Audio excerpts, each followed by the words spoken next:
नमस्कार मंडळी. आज आपण आलो आहोत शिवजन्मभूमी म्हणून प्रसिद्ध असलेल्या शिवनेरी या किल्ल्यावर. गिरिदुर्ग या प्रकारातील हा किल्ला पुण्यापासून साधारण 105 किलोमीटर अंतरावरील जुन्नर या गावानजीक आहे. शिवपिंडी सारख्या दिसणाऱ्या या किल्ल्याची सफर आज आपण करणार आहोत. जुन्नर हे गाव इसवी सन पूर्व काळापासून प्रसिद्ध आहे. या परिसरातील नाणेघाट हा पुरातन व्यापारी मार्ग.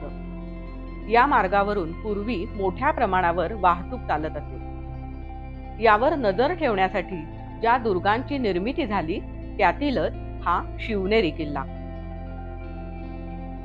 गडावर जाण्याचे 2 मार्ग. एक म्हणजे 7 दरवाजांचा राजमार्ग आणि दुसरा साखळी मार्ग. मंडळी, आज आपण राजमार्गाने जाणार आहोत बरं का. या मार्गावर आपल्याला 7 दरवाजे लागतात. गडाच्या काही पायऱ्या चढून गेल्यावर लागतो तो पहिला दरवाजा, महादरवाजा. महादरवाजाला असलेले 2 मोठे बुरुज आजही सुस्थितीमध्ये पाहायला मिळतात. या दरवाजाची रचना पेशवेकालीन स्थापत्य दर्शवते. शिवनेरी किल्ल्याचा किल्ला म्हणून वापर यादवकालीन आहे.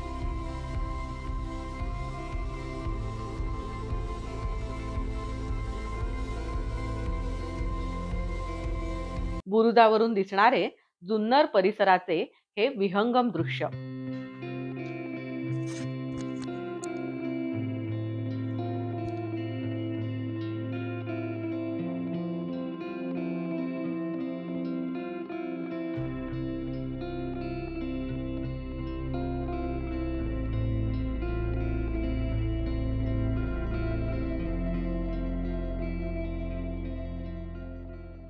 गडाच्या पायवाटेने जाताना उजव्या बाजूला मजबूत तटबंदी आजही नजरेस पडते.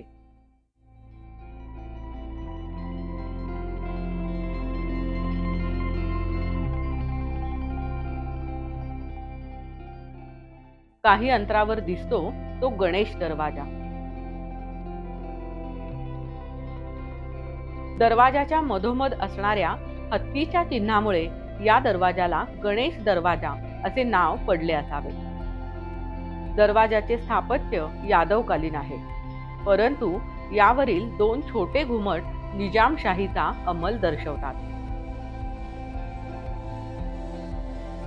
हत्तीच्या चिन्हाच्या दोन्ही बाजूला शरभ आणि सिंहाची चिन्हे आहेत. ही चिन्हे शक्तीचं प्रतीक आहेत.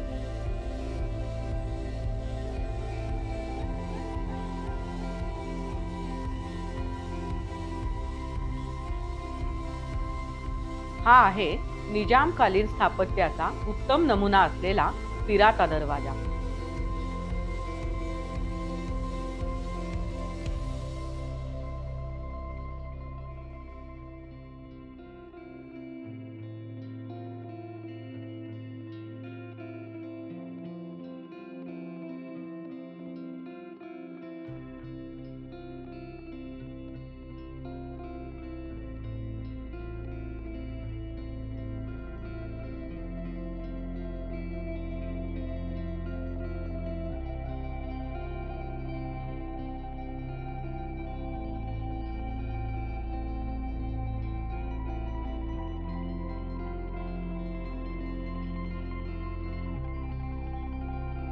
यादवकालीन, निजामकालीन आणि मराठेकालीन स्थापत्याच्या एकत्रित खुणा दर्शवणारा हा हत्ती दरवाजा.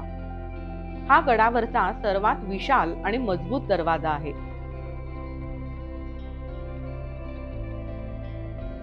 याला हत्ती दरवाजा का बरं म्हणत असतील? तर हा दरवाजा उघडण्यासाठी शत्रूने हत्तीचा जरी वापर केला तरी त्याला एक वळण घेऊनच धडक मारावी लागेल आणि यामुळे त्याची पूर्ण शक्ती वापरली जाणार नाही. या पद्धतीने या दरवाजाची रचना केली गेली आहे. हत्ती दरवाजा ओलांडला की एक वाट खाली शिवाई देवीच्या मंदिराकडे जाते, तर एक वाट वरती गडाकडे जाते.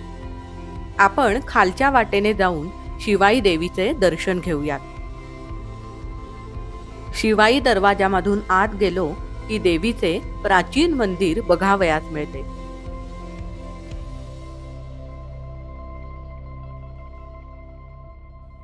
असे मानले जाते की शिवाई देवीच्या कृपाप्रसादामुळे जिजाऊ मातेला पुत्ररत्न प्राप्त झाले आणि आईच्याच नावावरून मुलाचे नाव शिवबा असे ठेवण्यात आले.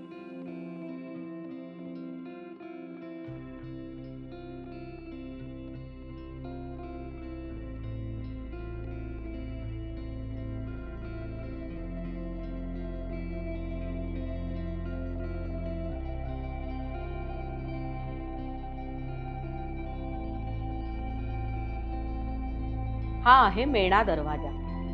मेणा म्हणजे राजश्रियांसाठीची बंदिस्त स्वरूपातील पालखी.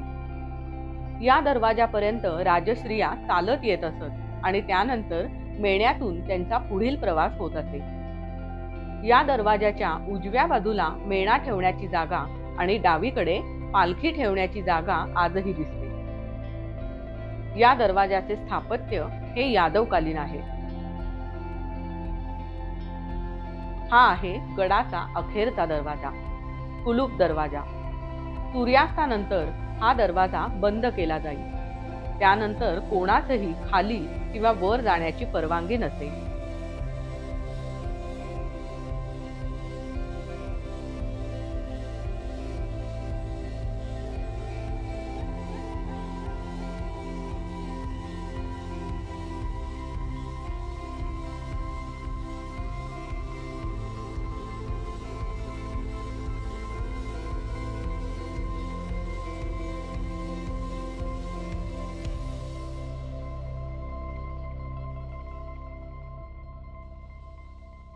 आता आपण येऊन पोहोचलो आहोत अंबरखान्यापाशी. अंबरखाना म्हणजे धान्याचे कोठार. याचे स्थापत्य निजामकालीन आहे. निजामाचा सरदार मलिक अंबर याच्या काळात याची निर्मिती केली गेली असावी.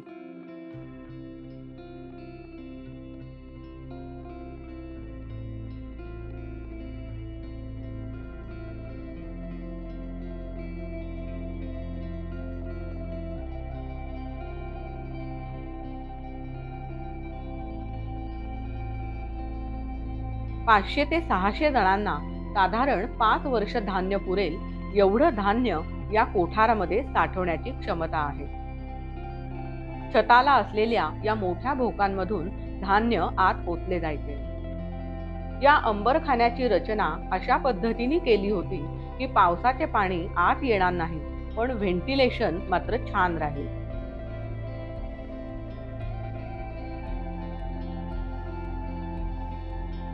हे आहे शिवकुंज.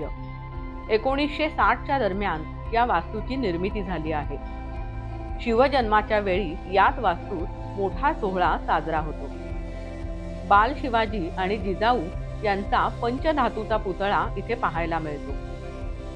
पिराचा दरवाजा, अंबरखाना आणि ही समोर दिसणारी मशीद यांची निर्मिती निजामाचा सरदार मलिक अंबर याच्या काळातच झाली आहे. आता आपण निघालो आहोत शिवजन्मस्थानाकडे.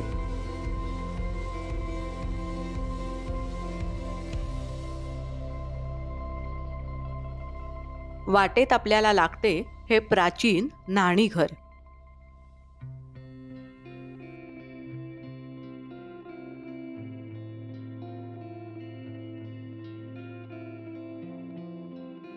ही आहे स्नानाची जागा.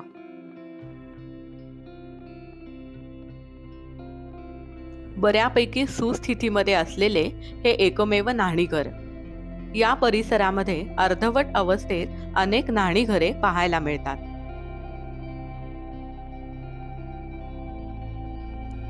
छताला असलेली ही भोकांची रचना व्हेंटिलेशनसाठी केली गेली असावी.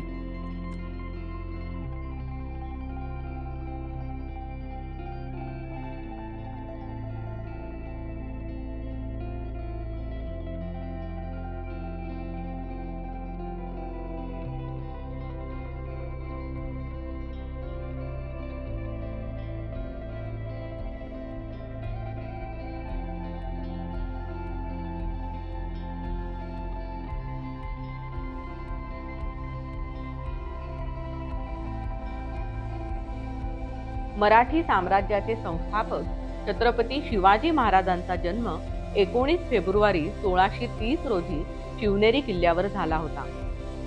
हा किल्ला 1595 पासून शिवाजी राजांचे आजोबा मालोजी राजे भोसले यांच्याकडे होता. 1629 साली जिजाऊंच्या वडिलांच्या हत्येनंतर शहाजी राजांनी गरोदर जिजाऊंना 500 स्वारांबरोबर रातोरात शिवनेरीला नेले होते. आई शिवाईच्या आशीर्वादाने झालेल्या या नवसाच्या पुत्राचे नाव शिवबा असे ठेवण्यात आले होते.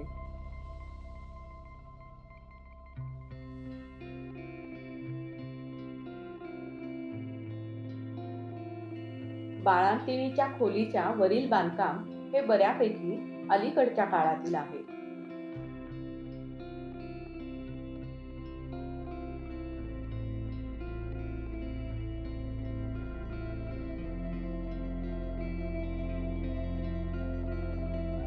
सोळाशे 32 नंतर जिजाबाईंनी हा गड सोडला आणि 1637 मध्ये किल्ला मोघलांच्या ताब्यात गेला.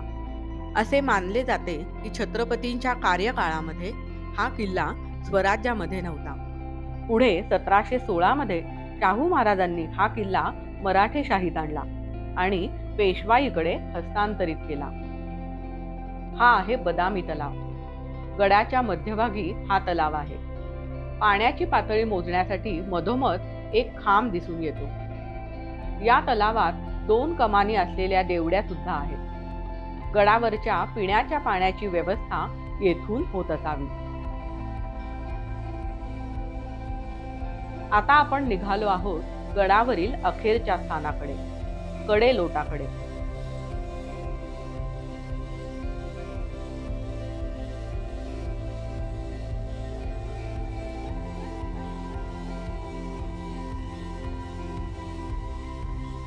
.1500 फूट उंची असलेल्या या कडेलोटावरून पूर्वी गुन्हेगारांना शिक्षा म्हणून लोटले जायचे, म्हणून हा कडेलोट. शिवजन्माने पावन झालेल्या या शिवनेरी किल्ल्याची भ्रमंती तुम्हाला कशी वाटली मला कमेंट बॉक्समध्ये नक्की कळवा आणि शरूद गुड लाईफ या चॅनलला नक्की सबस्क्राईब करा. धन्यवाद.